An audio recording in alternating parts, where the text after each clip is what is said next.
Work is well underway to prep all of the land we need, and that's what we're really there to look at. We're literally building this park from the ground up. So there's a lot of infrastructure work that needs to be done before we can begin building. Shanghai Disney Resort, of course, is a joint venture with our partners, the Shanghai Shindig, and they're currently overseeing the site preparation. I have no idea what these two guys are doing. Anyway, once these two guys are done, they'll turn the site over. They're working very hard, though. And we'll begin vertical construction sometime next spring. So here's what the site looks like right now. And I don't think it takes much imagination to see just what a special place this is going to be.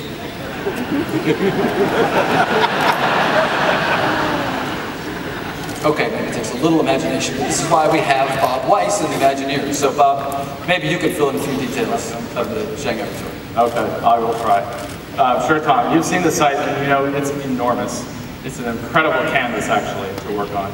We're really starting to define our vision for the property, and we've started at the center with an enormous new castle, and we are moving out from that, and the designs are making their way across the site for a whole new kind of Magic Kingdom. While most people see an empty tract of land or mud, we see a stunning resort, a wonderful new theme park, a huge lake, 2 resort hotels, and an extensive retail dining and entertainment complex. Show off. Well, you gave me the clicker.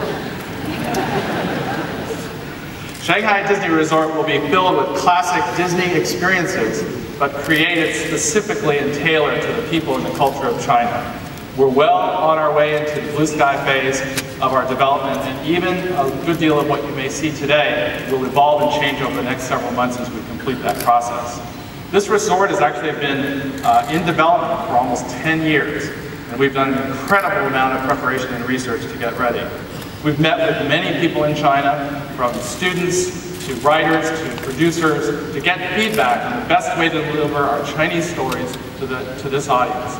We've conducted lots of informal research with Chinese school groups who have visited Disneyland, and we've talked a lot to them about what attractions they really liked and why.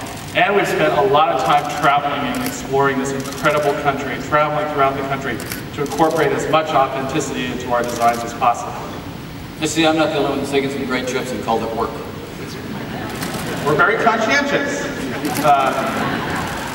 But really, to ensure that we're being culturally sensitive in this amazing country, and telling the stories that we tell, the experiences that we create, but we're also trying to build an Imagineering team that includes Chinese artists, architects, writers, engineers, to work closely with our teams here in Glendale and in our new office in Shanghai to really connect and make sure we connect well with the Chinese audience. Maybe mention the example that we just talked about in our last update. Well, one good example is dragons. Dragons are very prevalent in Chinese mythology, and we've learned that they have to be treated in very specific ways.